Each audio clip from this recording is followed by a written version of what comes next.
Normalmente cuando elaboro un estudio o un sermón, yo le pongo cuál es la idea o cuál es la meta de ese sermón, ¿sí? ¿A dónde quiero llegar? Te lo voy a poner así para... ¿Cuál es la idea? Pues que nosotros, o sea, las personas somos nosotros, entendamos que estamos en una verdadera lucha, ¿sí? Esta en el ámbito humano, pero se libra con el armamento divino. Ahorita vamos a explicar qué es eso. El cual es poderoso para destruir las ideologías que se oponen a la obediencia. Obviamente estamos hablando de la obediencia a Dios. Esa es la idea que se supone que debo lograr al predicar el día de hoy el texto que leyó el hermano Paul. Entonces, para empezar así de lleno, el contexto es 2 Corintios 10. Ahí nuestra Biblia nomás tiene 2 cartas, pero en realidad fueron 4. Una se extravió y otra no tenemos noción de ella. El punto es que Pablo, desde que sembró Corintios, porque él la plantó Corintios, la plantó, estuvo 18 meses ahí y se fue a Éfeso. Cuando se fue a Éfeso, ustedes saben cómo era Corintios, la ciudad. Había el término corintiarizar, que era algo tremendamente pecaminoso. O sea, la gente era realmente pecadora en Corintio. Y obviamente la gente de la iglesia, pues no fue muy diferente. Trajeron muchos de sus hábitos pecaminosos a la iglesia y era un caos. Entonces Pablo le informan, escribe una carta durita, y algunos hermanos resienten, le contestan, ¿sí? Empiezan a entrar personas no deseables acusando a Pablo muchas cosas falsas, ¿sí? Pablo manda a Timoteo a que revise, llega Timoteo con ciertos informes, escribe una carta que se perdió, que no la tenemos, ellos le contestan, visita a ellos y cuando los visita los confronta y parece ser que hay una persona ahí que lo insulta, lo ofende, lo agrede, lo acusa delante de la congregación y la congregación no hace nada. ¿No? Da cuenta que ahorita se levanta alguien y me acusa a mí de algo y ustedes se quedan callados en vez de defenderme. Entonces Pablo pues se tiene que regresar a su ministerio muy triste, ¿sí? Y escribe 2 Corintios, que es esta. Entonces parte del contexto es que estos acusadores decían, mira, Pablo es bien fuerte cuando escribe, muy bravo, pero cuando está en persona es bien débil, velo cómo predica. No tiene ni presencia, no tiene oratoria, es malo para predicar, es un falso apóstol, tiene otros motivos. Y pues afectaron mucho a Pablo. Entonces él les contesta aquí en 1 Corintios 10, ¡pum! ¿Sí? Así es como empieza. ¿Viste el efecto que le puse? ¡Pum! ¿No? O sea, tremendo. No, si estuviera aquí el maestro de predicación me reprobaba, pero bueno. ¡Pum! Seguimos a la siguiente. Ok. Los puntos que vamos a ver. Entonces, la lucha del cristiano. Hay lucha. Primero, ¿qué vamos a ver? Que esa lucha es con el armamento divino, no con el que yo quiero. Número 2, ¿cuál es el poder de ese armamento? Si es divino, pues debe ser bueno, se supone. Vamos a ver esto. Entonces, punto 1, mi lucha es con el armamento divino. ¿De dónde sale esto? Ve versículo 3 y el 4. Pues aunque andamos en la carne, vivimos como humanos, eso quiere decir. No militamos, no guerreamos, no peleamos, no batallamos según la carne, según los humanos. Porque las armas de nuestra milicia, de nuestra guerra, no son carnales, no son humanas, sino poderosas en Dios. Eso es lo que está diciendo. Pero si le quieres ir un poquito antes, los 2 primeros versículos del capítulo 10, fíjate lo que dice Pablo. En la Reina Valera lo dice de esta manera. Yo, Pablo, les ruego por la mansedumbre y la ternura de Cristo, que yo estando presente, ciertamente soy humilde entre ustedes, mas ausente soy osado para con vosotros. Ruego pues que cuando esté presente no tenga que usar de aquella osadía con que estoy dispuesto a proceder resueltamente contra algunos que nos tienen como si anduviéramos en la carne. ¿Sí? Entonces, si te lo parafraseo, diríamos que dice el versículo 1, ahí está en tu Biblia en 1 Corintios 10. Dice, ahora yo, Pablo, les ruego con la ternura y la bondad de Cristo. Es decir, Pablo empieza a escribir la carta y exhorta a la congregación. Hey, actúen como yo, con la ternura y la bondad de Cristo. Así quiero que actúen contra los que me lo están atacando. Actúen así. Aunque me doy cuenta de que piensan que soy tímido en persona y valiente cuando escribo de lejos, eso es lo que lo acusaban a él. Pues bien, le suplico ahora que cuando vaya no tenga que ser atrevido con los que piensan que actuamos con intenciones humanas. El versículo 2 es sarcástico. Ah, o sea, dicen que soy muy bravo cuando estoy lejos y cuando estoy presente soy bien tímido. Ah, bueno, cuidado, no va a ser que venga con esa osadía. Sarcasmo. Está usando las palabras de sus adversarios. Eso es lo que trata de decir. Es decir, esos falsos maestros que se habían infiltrado habían dañado su imagen, su testimonio, sus enseñanzas metiendo doctrina falsa, y él no iba a actuar con venganzas personales ni con represalias, ¿sí? Ni con una actitud arrogante, sino con la mansedumbre y ternura de Cristo. Pero tenía que tomar medidas correctas, ¿me explico? Eso no se puede quedar así. Si hay gente metiendo aquí falsa información, ya sea al oficio de nosotros, o a la doctrina verdadera, o a Dios, tenemos que actuar con mansedumbre, pero tenemos que actuar. Tenemos que tomar medidas disciplinarias. De hecho, el versículo 6, si lo lees, ahí dice que Él va a tomar medidas disciplinarias. ¿Sí? Una cosa es ser manso y humilde, y otra cosa es actuar con firmeza contra el pecado. Son dos cosas muy distintas, y a veces la gente puede confundir, ¿verdad? Entonces, él tenía que defender su oficio, su autoridad dada por Dios, sus enseñanzas que había dado, que eran doctrina sana, y proteger al sagrado rebaño. Básicamente, eso es lo que tenía que hacer. Entonces, nosotros tenemos una lucha, ¿sí? Somos unos guerreros, podríamos decir, pero mi lucha es con el armamento divino. Entonces, tenemos que entender que todo creyente verdadero es un soldado del Señor. ¿Y qué hace un soldado? Lo vimos en varones. El soldado se distingue porque obedece, es obediente. ¿Y el soldado para qué es? ¿Organiza fiestas? ¿Organiza convivios o qué? El soldado es para la pelea. El soldado es para la batalla. Si a alguien no le gusta la batalla, pues no va a ser soldado. No te metas al ejército, me lo explico. Entonces el soldado, dos cosas características. Es obediente y está para la guerra. Listo cuando le den la orden. Nosotros somos soldados de Cristo. Es decir, que tenemos que ser sumamente obedientes y siempre dispuestos para la batalla espiritual. ¿Sí? Todos los creyentes debemos librar batallas, guerras. El punto es cómo lo hacemos. ¿Cómo peleamos? ¿Con el armamento divino o con cuál? Entonces lo que está tratando de decir Pablo es que aunque estamos en el ámbito humano, en la esfera humana, en un cuerpo humano, no actuamos como humanos, sino que respondemos con las armas de Dios. ¿Me explico? Ahorita voy a explicar un poco más. Mira,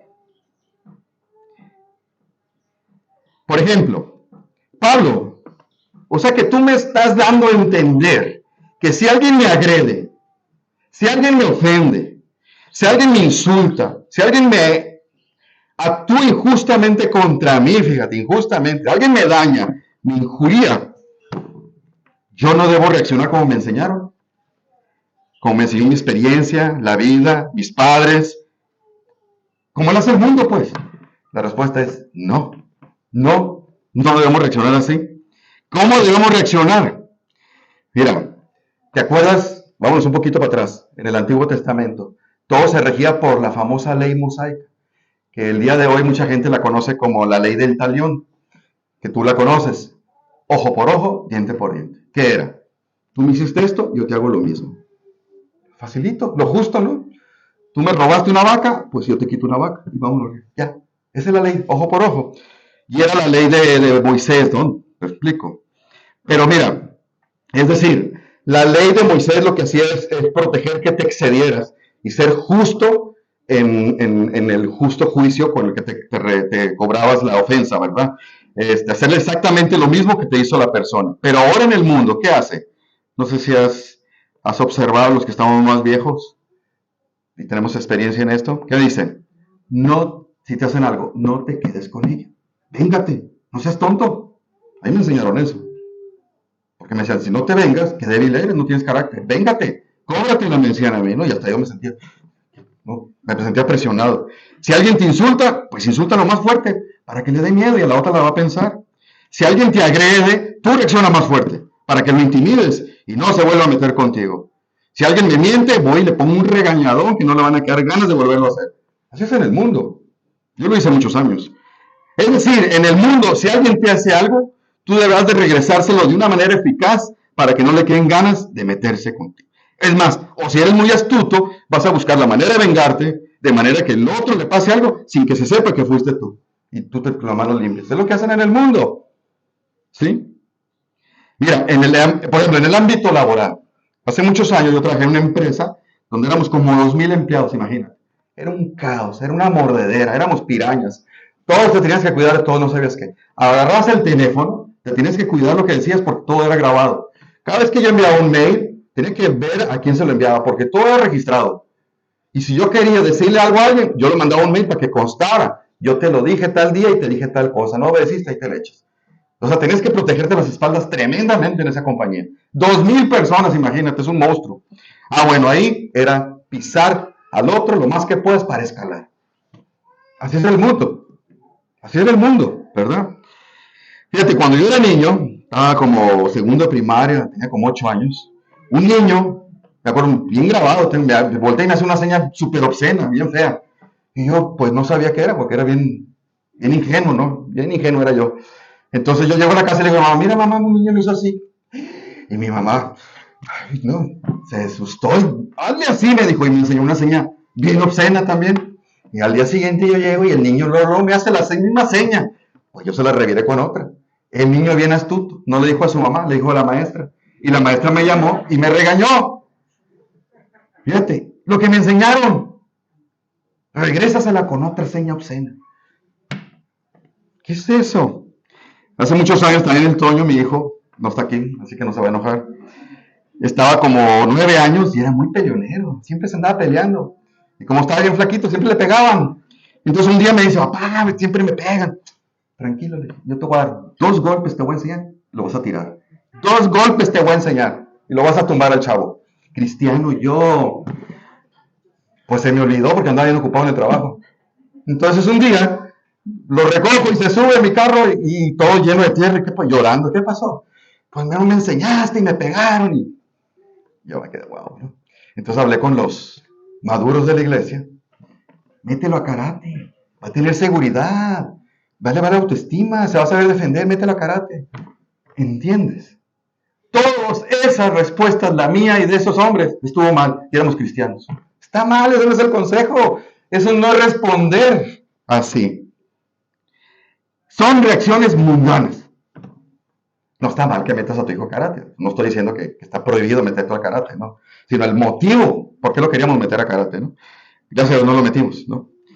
Sí, no, imagínate el caos, ¿no? Conociendo a mi hijo en aquel entonces, ya cambió. ¿Qué pasó? En el Nuevo Testamento, fíjate lo que dice el Señor Jesús. Acompáñame a Mateo 5:38. Fíjate, Mateo 5, famoso sermón del monte. Es un sermón donde el Señor dice, ustedes entendían esto, pero es así. El Señor les explica cómo se aplica la ley en el sentido espiritual. Mira lo que dice Mateo 5:38. Sígueme. Oíste que fue dicho, fíjate, ojo por ojo, diente por... Está citando la ley de Talión. La ley mosaica, está bien, pero yo te digo, la aplicación es esta. No resistas al que es malo, es decir, no te pelees con el agresor. Antes, cualquiera que te hiera en la mejilla derecha, ponle la otra. Humíllate. Y al que te quiera poner en pleito y quitarte la túnica, dale la capa. Y cualquiera que te obligue a llevar una carga por milla, los romanos, por ley, tú eres judío, yo soy romano, tu obligación por ley es llevar lo que yo quiera, una milla, porque yo soy un imperio, yo te conquisté. Dice, no le lleves una milla, llévale 2. Qué tremendo. Señor Jesús, esto me estás diciendo, sí, ve con él 2, y al que te pida dale, y al que quiera tomar de ti prestado no lo rehuses. Y le vuelve a decir el 43, ojo, ¿viste que fue dicho? Ahí está el arma.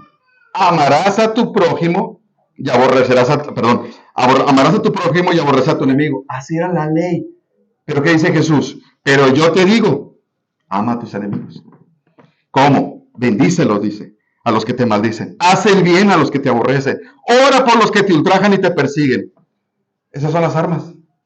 Así tú, ay, qué chiste. Esas son las armas que quiere que pelees Dios la batalla. ¿Te fijaste? Amar, bendecir, hacer el bien y orar. Y dice el 45, para que seas hijos de vuestro Padre. ¿Eres cristiano? Demuéstralo. Así. Por eso 48 dice, sean pues perfectos como vuestro Padre. De hecho, me brinqué. Si te fijas en el 46, Porque si amas a los que os amas, ¿qué recompensa? ¿Qué mérito tiene que yo trate bien y ame a los que son de los míos? Mis amistades, mis vecinos, mi familia. Eso no me hace bueno. Eso no tiene ningún mérito. Hasta la peor persona hace eso. Pero más sin embargo, dice, ¿no hacen también lo mismo los publicanos, que eran lo peorcito? Y si saludas a nuestros hermanos solamente, ¿qué haces de más? ¿No hace también así los gentiles? ¿Me explico? Es muy fácil ser así. Entonces, aquí el principio era cuidado de distorsionarlo, ¿no? Es evitar la venganza o las represalias personales contra aquellos que nos agreden. Es decir, debemos humillarnos, debemos usar las armas espirituales. Esto, cuidado con este texto, no aplica a delitos, a juzgar delitos federales, ¿no? Legales, ¿no? Me robaron el carro, me voy a quedar callado, porque dice el Señor que ponga la mejilla. No, denúncialo. ¿Sí me explico? O sea, cuidado con sacarlo de fuera de contexto este pasaje. Mira, ¿qué dice Romanos 12:14? ¿A quién tienes que bendecir? Al que me persigue. Y no lo maldigáis. No pagues a nadie, mal, pero es que a nadie, mal por, es que no sabes lo que me hizo, a nadie. ¿Qué tengo que hacer? No, nomás no hacerle el mal. Aparte, procura lo bueno, porque es muy fácil, ok, no le voy a hacer nada, pues está bien, no me voy a vengar. No, ahora tienes que hacer lo bueno, tienes que bendecirlo. Esas son las armas. Esa es mi guerra. Así es como tengo que pelear. Así es como Pablo peleó, ¿verdad? Si es posible, en cuanto dependa de ustedes, estar en paz con todos los hombres. En cuanto dependa de ti, estar en paz, aunque el otro sea el que está provocando. No seas vencido de lo malo, sino vence con el bien el mal. ¿Sí? Bendecir es actuar con la bondad, con amor cristiano. ¿Va fácil? ¿Cómo lo siente? Y tú me dices, ¿qué le dijo Pedro? ¿Qué dice Pedro? Yo tengo que actuar con un ejemplo. ¿Quién es el mayor maestro? Jesús. Para esto fuiste llamado. Si tú lees el versículo 20, habla de eso, de los sufrimientos que Dios permite en tu vida, tribulaciones, agresiones, injusticias, lo que le quieras llamar. Dice, para esto fuiste llamado, para eso eres cristiano, porque también Cristo padeció por ti. Entonces, y te dejó un ejemplo. ¿Para qué? Para que siga sus pisadas. ¿Y cómo reaccionó Jesús ante las injusticias? Por ejemplo, te lo voy a citar. Él estuvo 3 años completamente intensos con sus mejores amigos que fueron los discípulos y lo traicionaron. Ahí me traicionó una persona y ando llorando. 12 le traicionaron. Lo dejaron en el peor momento. Salieron corriendo. Uno de ellos ya sabía que le iba a traicionar y le lava los pies. ¿Quién hace eso? ¿Sí? Lo apresan como un vulgar ladrón. Le hacen un juicio falso. Le ponen testigos falsos. Uno de los más cercanos lo niega 3 veces. ¿Sí? Y luego dan la opción de lo liberan o a este. Un vulgar ladrón y asesino y dejan libre a este. Peor humillación. Cuando ya está muriendo en la cruz, todavía la gente pasa y se burla de él. Después de que lo sanó y salvó a muchos. ¿No es humillante eso? Ah, dice, sigue mis pisadas. Si yo sufrí todo eso, tú también lo puedes sufrir. No puedes soportarlo por mí. Yo lo hice por ti. ¿No lo puedes hacer por mí? Claro que sí. Claro que sí se puede. Si lo amo, sí. Si no amo a Cristo, no se puede. Por Él sí lo puedo. Ahorita preguntaba al pastor Brian, ¿cuál es tu motivación para evangelizar? No es que hacer más grande la iglesia, que se salve la gente. Ese es el punto. ¿Para qué? ¿Para que no van al infierno? No. Para que esa gente que se salva sean adoradores de Cristo, fíjate. Esa debería ser la motivación número 1. Y segundo, pues que vayan a la vida eterna. ¿Sí? Acuérdate, la prioridad es Cristo, no la gente. ¿Verdad? Entonces, una de mis armas para pelear esta batalla es imitarlo. Imitar a Cristo. Sufrir como Él sufrió. Pero correctamente, no hacerme el mártir, ¿no? Ay, qué dura está mi vida. No. Mira, hay una, en el mundo, ¿cómo se dice? ¿Cómo es este? En el mundo era, no hagas lo que no te gustaría que te hicieran. No, así va. Es lo contrario de esto. Aquí, esto es lo correcto. Todas las cosas que quieres que los hombres te hagan a ti, tú haces a ellos. Haz al revés, también. Esta es iniciativa. Yo voy a tratar a los demás bien. Lo otro es reaccionaria, la del mundo. Esta es la correcta, le llaman la regla de oro. Aquí tomas la iniciativa. ¿Sí? Entonces, mi lucha es con el armamento divino. Nosotros no peleamos según la carne. ¿Por qué? Porque las armas de Dios son poderosas, pero necesitamos creerlas. Creerlas. El mundo las subestima. El mundo ve el mensaje de Cristo, estas armas, como muy simplistas. Bendecir, amar, humillarte, tratar bien, devolver bien por mal. ¿Qué es eso? Se burlan, pero son tan poderosas. Son tan poderosas. ¿Sí? Ese es el punto. Entonces, vamos a hablar de este poder, de ese armamento. Mira lo que dice. Para la destrucción de fortalezas. ¿Cuáles son esas fortalezas? Ahí te los explica. Derribando argumentos y toda altivez, orgullo, que se levanta contra el conocimiento de Dios, llevando cautivo todo pensamiento a Cristo. Entonces, ¿qué es fortalezas? Lo dice el versículo 5. Los argumentos. ¿Qué es un argumento? Especulación, alegatos, pensamientos, ideologías que están en contra de Dios. Eso hay que destruirlos. Esa es mi guerra. Esa es mi guerra, no la persona que me agrede, sino lo que piensa y quién está atrás de él. Satanás. ¿Quién le metió esa idea? Satanás. Ahí está mi pelea, no la persona en sí. Y dice, y toda altivez. ¿Qué es altivez? Orgullo, soberbia, ceguera espiritual. ¿Sí? Entonces, mi adversario son esas fortalezas que tengo que destruir, tengo que derrumbar con las armas de Dios. ¿Qué son esas fortalezas? Ideas, filosofías, tendencias, conocimientos, sistemas, ideologías, modos de pensar y de vivir, nuevas leyes gubernamentales que se oponen a la voluntad de Dios, a lo que la Escritura señala o describe en ciertos asuntos de la vida. Contra eso tenemos que pelear. Esa es mi pelea. Fíjate. ¿Sí? Parafraseándolo, te lo voy a cambiar con palabras nosotros.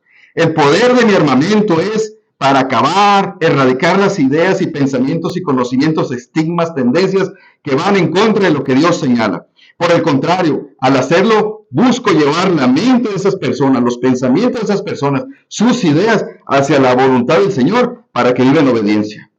¿Por qué? Porque para eso estoy. Para eso me salvó. Esa es mi pelea. Ahí cuenta, el Señor me salvó y me reclutó. Tú eres mi soldado. Órale, vete a la batalla. Destruye estas fortalezas con mis armas. ¿Sí?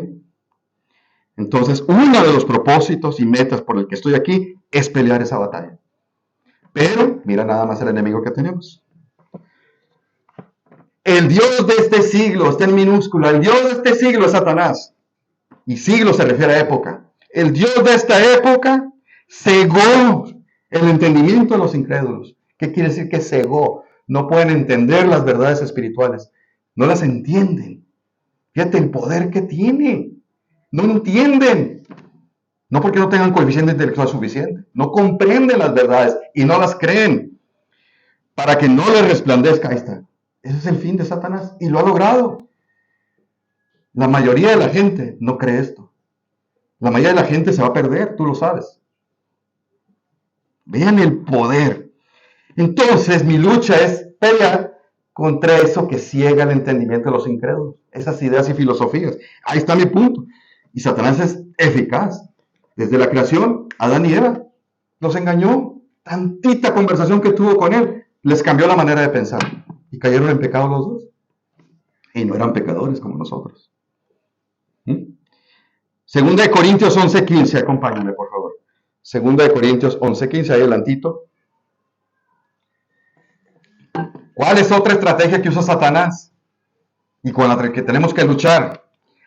Segunda de Corintios 11:15. Así que no es extraño si también sus ministros, cámbiale por pastores, predicadores, se disfrazan como pastores de justicia, cuyo fin será, es decir, ¿qué hace Satanás? Pues si es un éxito las iglesias que pone Dios, pues ¿qué hago yo? Voy a poner algo que parece una iglesia, pero es una secta. Y pongo una persona con un montón de apariencia de piedad y distorsiona la escritura y todos los desvío. Esa es la estrategia de Satanás. Y estamos plagados de religiones Estamos plagados de sectas. Y todos esos van por el ancho y espacioso camino de la perdición. Y son hombres que tú los ves con una apariencia de piedad, pero son ministros de Satanás, porque no están conforme a la verdad. Y estamos plagados de ellos. Ah, o sea que tú, Antonio, me estás diciendo que me tengo que meter a esa secta y pelearme con ellos. No estamos diciendo eso, ¿verdad? Pero en la medida que yo cambie mi manera de pensar y erradique todas esas ideologías que vienen del mundo y cambie mi manera de pensar y de vivir y influencie a los que están a mi alrededor, eso es lo que tengo que hacer. Esa es mi batalla. Esa es mi lucha. Esa es mi lucha. ¿Sí? Dice Corintios 13, 19, se lo voy a leer. La sabiduría de este mundo es insensatez para Dios. Fíjate nomás. O sea, estas tendencias, modas y la manera de pensar del mundo, dice el Señor, sumamente tonto. Tonto. Así lo ve Dios. Las personas creen que evolucionan, creen que tenemos una sociedad más equitativa, más igualitaria, ¿no? En donde hay apertura para incluir a todos, más vanguardista, con más libertad, más justa. Y en ciertos aspectos sí, pero en la mayoría, el problema, ¿sabes qué es? Terminamos afectando la moralidad del humano. O sea, es decir, el día de hoy, la inmoralidad es más y más temprana y más evidente y más permisible. Por eso no estamos mejorando en ese sentido. Hoy, el día de hoy, la sociedad es más inmoral. Más inmoral. ¿Sí? Y desgraciadamente, como el mundo tiene su sabiduría, lo acepta. El problema es que muchos cristianos están aceptando todas esas fortalezas e ideologías del mundo. Ese es el gran problema. ¿Por qué? Porque les falta discernimiento. Dice Efesios 4:14, no sean niños fluctuantes, niños cambiantes. Está usando una metáfora. No seas inmaduro y no estés cambiando tu manera de pensar. Piensa lo que dice la Biblia, no lo que dice el mundo, pero estoy cambiando mi manera de pensar. Eso no debemos ser. Somos seducidos por los ideales de hoy, los que están en boga. Mira, una arma poderosa de Dios que debemos tener muy presente, y es la que nos ayuda para todo, para quitarme lo fluctuante y lo inmaduro, para que me dé discernimiento. Juan 8:32, creo que sí lo puse. El mundo usa este versículo y no lo saben usar. La gente que se dedica al periodismo la usa, está mal aplicado. Los políticos la usan, está mal aplicado. Conoceréis la verdad y la verdad los hará. ¿De qué verdad hablan? Ellos creen que habla de cualquier verdad. La única verdad que habla aquí es ¿cuál? La única verdad absoluta, la palabra de Dios. De eso está hablando. Está hablando de esto. Esta verdad los hará libres. ¿En qué sentido me va a hacer libre? En el sentido de que si una persona la lee, la entiende, la acepta y la cree, todos sus argumentos se van a derrumbar y esa persona se convierte y es libre del pecado. A eso se refiere ese versículo. Es una de las armas más poderosas que tenemos como cristianos. ¿Sí? Nos saca de nuestra cárcel de ideas y paradigmas. Cada vez que le estudio más, te tumba todas las ideas que traemos del mundo. Ese es el punto, ¿verdad? Su palabra. Y lo dice Hebreos 4:12. La palabra de Dios es viva y eficaz. Dice que penetra hasta partir el alma. Es decir, esa idea, ese paradigma, ese concepto, esa creencia tan arraigada que tengo desde niño y que está mal y que se opone a la voluntad de Dios, la palabra de Dios va a penetrar ahí y me lo va a quitar. Me la va a cambiar, me va a cambiar de manera de pensar. Pero necesito dejar que penetre. Necesito escucharla, meditar y profundizar en ella. Si no, no funciona para nada la palabra de Dios. ¿Sí? Y discierne los pensamientos y las intenciones. Todo. Es nomás lo que hace. Es tremendo. Es tremendo.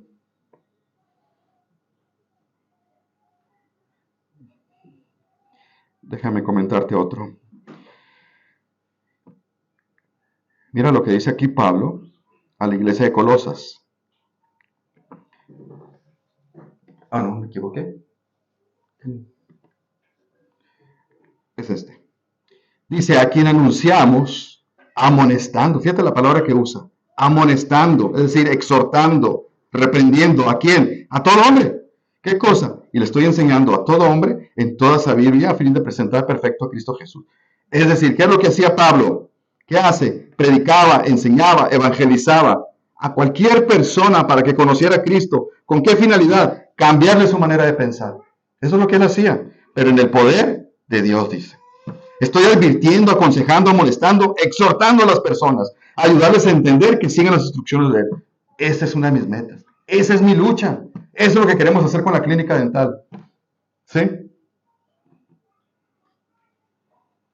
Así que debemos tener mucho cuidado aplicándolo yo como persona. ¿A qué expongo a mi esposa, a mis hijos?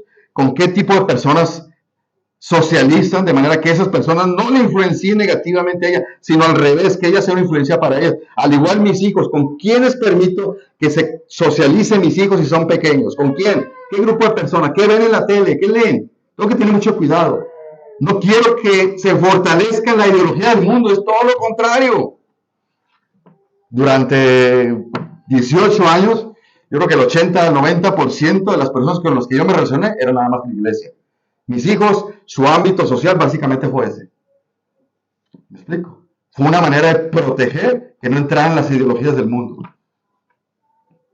Hasta que ya estuvieran maduros y entonces tuvieran ellos la capacidad de tratar a cualquier persona y ahora no le influencian a ellos, al contrario. Ellos son de influencia para esas personas, con cualquiera que tratan. ¿Sí? Mira, ya vamos a acabar. Voy a ser muy rápido ahora, ¿Cuál sería esas cosas? Lo voy a hacer más aplicación. ¿Cuáles serían esas fortalezas con las que tenemos que tener cuidado y debemos de luchar contra ellas para erradicarlas en la medida que pueda? ¿Sí? Por ejemplo, hay gente que... Mejor la voy a poner aquí, mira. La cultura a veces puede ser un problema. A veces, no toda cultura es mala. Hay cultura que es puesta por Satanás y que va en contra de la voluntad de Dios. Por ejemplo, una de aquí muy arraigada, ¿cuál es? Las máscaras, la fiesta que hacen en Semana Santa, que es totalmente satánica, grotesca. Y aquí se lo enseñan al niño desde chiquito, se muere por participar en esas danzas. Además, le compran el trajecito que cuesta un montón y su mascarita. Y el niño feliz, lo tiene bien arraigado. Pero es grotesco para Dios. Es parte de la cultura de aquí. En México, el Día de la Virgen, ahí van todos caminando en peregrinaciones. Entonces sí, lo hacen con muy buena intención, pero es totalmente errados y están ofendiendo a Dios. Pero ellos no lo saben, pero es parte de la cultura. Pero está mal, hay que erradicarla. No voy a parar enfrente y le voy a decir, ¡hey, herejes! No, para nada, ¿no?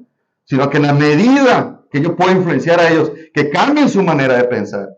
Una de las cosas que hizo Jesús, ¿qué fue? Discipulen. La manera donde más podemos influenciar a la gente que todavía no conoce bien a Dios es discipulándolos. ¿Qué hizo Jesús los 3 años? Les cambió la manera de pensar a sus 12 apóstoles, discipulándolos. Es donde más podemos tener intimidad con las personas, discipulando. Aquí siempre lo ofrecemos cada vez que llega alguien. Tratamos de discipular a todo el mundo para poder tener acceso y poder ayudarles a que destruyan esas fortalezas de Satanás. La educación, ¿no? La educación que recibimos de nuestros padres. A veces es total, como la que mencioné ahorita de mi mamá. Ya la chamusqué toda, pobrecita, pero ni modo. ¿Verdad? Son cosas incorrectas que debemos de erradicar. ¿Sí? ¿Cuál otro? El feminismo. Aún en la iglesia hay personas, como cuando yo cada rato repito y soy sumamente enfático, la mujer, no me importa cuántos versículos te sabes de memoria y me citas, si tú no eres suave y apacible como Pedro lo dice, tu carácter como mujer cristiana está muy lejos. Y muchas se molestan porque traen arraigado el feminismo. Era para que se sintieran humilladas y agachar la cabeza y si tienes razón, hermano. No, altivas algunas se ponen. ¿Por qué? El feminismo que todavía traen arraigado ahí. ¿Sí? El machismo. Hay muchos hombres todavía que no entienden cómo debe de ser. Masculinidad y feminidad. Tristemente, el día de hoy, no se ofendan jóvenes, pero los jóvenes de hoy, no digo que sean gays, pero son menos masculinos. Ayer íbamos al mercado, mi esposa y yo en el carro, y me dice, mira esa pareja de mujeres, van agarrados de la mano. Y lo repasamos, no era muchacho, pero parecía mujer. Parecía mujer y se estaba vestido igual que ella. ¿Me explico? El hombre tiene que hablar como hombre, caminar como hombre y vestirse como hombre. ¿Cómo? No sé.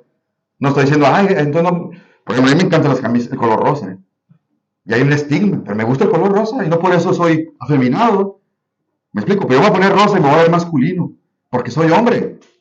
Pero hay una masculinidad el día de hoy que se ha perdido y cada vez los hombres son, está la línea, masculino y femenino, cada vez más endeble esa línea. Está mal. Y la mujer igual. Pero lo estamos permitiendo, ¿no? Lo estamos permitiendo como padres. La generación mía está fallando mucho. La generación mía, ¿sí? La educación de los niños todavía están muy inmersos en que lo más correcto y normal es que el gobierno eduque a nuestros hijos. No, el principio en la Biblia es nosotros. Dice, pues yo no sé química. No, no, tú no le vas a enseñar, lo vas a dejar que estudie en tu casa, porque es lo bíblico, es el principio. Todavía el día de hoy hay gente, no, esto los va a hacer antisociales, eso le va... No has entendido, estudia la Biblia, ¿sí? Más aquí en México, todavía está muy arraigado ese sistema. Europa, Estados Unidos, es común y normal en las iglesias cristianas, sanas, ¿sí? Pero no voy a hablar de eso ahorita, ¿no? El movimiento LGBT, que el signo de más, que le metes todas las letras que quieras ahí. Todo cada vez más permisivo. El gobierno lo permite, porque le conviene, pero es antibíblico eso. Decíamos el otro día en un discipulado, oye, si vas a votar por un gobernante, ¿sí? Y tiene todas las características ideales para que sea el gobernante, pero él apoya todas estas cosas, o el aborto, ¿qué vas a hacer? No, porque tengo que hacer caso a Dios. Pero es que va a beneficiar a la empresa y... No. Son de las fortalezas que tenemos que destruir. Sí, no es que seamos homofóbicos, para nada, ¿no? La adopción de infantes por uniones de estas personas, no, eso no es un matrimonio, es una unión. No existen los matrimonios de ellos. El matrimonio es entre el hombre y la mujer nada más. Los demás no pueden adoptar porque no son familia. Es una distorsión del concepto y no lo quieren meter. Ay, qué poco amorosos son ustedes. No, es lo que dice Dios. ¿Sí? El énfasis desmedido por la protección de especies, ¿no? Tú puedes abortar a un niño y no te pasa nada, pero tú matas un lobo gris allá en Alaska y vas a ver el broncón que te metes. ¿Sí? El énfasis desmedido en la tierra, el énfasis por el estudio secular, ¿no? El día de hoy hay una carrera para tener maestría, doctorado, 3 maestrías. Está bien si quieres estudiar, pero ¿cuál es el punto? ¿Cuál es el punto? ¿Sí? Las modas de vestir, como hablamos ahorita, ¿no? A veces como cristianos no glorificamos a Dios y perdemos el punto central que es la modestia. El consumismo, ¿no? A veces caemos en la carrera del éxito como cristianos y trabajamos los dos, descuidamos a los niños, solo para vivir mejor y elevar nuestro nivel de vida. No estamos mal, el cristiano tiene una ambición sana, pero el motivo, ¿cuál es el punto? Sacrificas a los niños, sacrificas como tu tiempo como pareja, tu esposa, por trabajar los dos. No estamos en contra de que la mujer trabaje. Mi esposa trabajó durante que somos cristianos muchas veces, pero bajo ciertas circunstancias y bajo ciertos principios, ¿verdad? Entonces a veces caemos en el consumismo porque tenemos que tener 2 carros, tenemos que tener una pantalla en cada habitación, tenemos que tener iPad, tenemos que tener universidad de paga. Espérate. Hay que tener cuidado con eso de consumismo porque es parte de las ideologías que el mundo nos ha metido y tengo que entrar en esa carretera. Si no estoy en esa carretera, estoy fuera de onda. No, tenemos que tener mucho cuidado con eso. Sí, las jornadas laborales. El día de hoy Satanás ha logrado que el comercio el domingo esté abierto. Sí, pasa por el centro a las 8 de la noche, hay comercios abiertos, pobrecitos empleados, ¿no? Para llegar mañana y volver a trabajar. ¿Qué día descansan entre la semana? Sí, y muchos cristianos caen en eso. Y Satanás los atrae porque tienen que trabajar en domingo algunos. Es tristísimo todo eso. Entonces son parte de las fortalezas que usa Satanás y nosotros tenemos que derribar, tratando de convencer a la gente de cuáles son los principios que Dios enseña. Ese es el punto de nosotros. Entonces, mira, el otro día mencioné, ¿sabes cuál es el cristiano mundano? Y hubo gente así como que se molestó un poquito, ¿no? Porque se ve como ofensivo el término. No es el que tiene poca fe, no es el que entiende poquito de la Biblia, no es el que viene poco a la iglesia, no. Es esa persona que tiene más cercana a estas fortalezas. Es el que se entiende muy bien con eso. Es el que adopta estos ideales. Ese es el cristiano mundano. Ese es el mundano. Y corre mucho peligro. Sí, es el cristiano light, que se parece mucho al mundo. Cuidado, no estoy diciendo la religiosidad, me explico. Cuidado con eso y no caer en la religiosidad. No es lo mismo. ¿Sí? ¿Y por qué son así? Pues ya sea porque se les hacen difíciles lo que Dios dice, porque no me convence lo que Dios dice, porque soy light y porque soy inmaduro, porque no tengo discernimiento. Entonces me atrae demasiado estos ideologías, sistemas y maneras de vivir del mundo. Me gusta. Cuidado, cuidado, ¿no? Debemos tomar muy en serio que tenemos una lucha. Es un propósito por el que Dios me puso aquí. Tengo que derribar, destruir esas fortalezas con el armamento de Dios. Y llevar, hacer, inducir lo más que pueda a estas personas para que obedezcan a Dios. Eso es lo que tengo que hacer, ¿verdad? Pero como cristiano mundano no lo voy a hacer. Al contrario. Es esa sal, muchas veces, que pierde su sabor. ¿Sí? Sigue siendo cristiano, ¿por qué dice Dios? No sirves para nada. En lo espiritual, no sirves para nada. Es esa luz que debe iluminar el camino a Cristo. ¿Cómo debe ser? Te apagaste. Nos apagamos a veces, qué triste. Ese es el punto de Pablo aquí. Amén. Vamos a orar pues.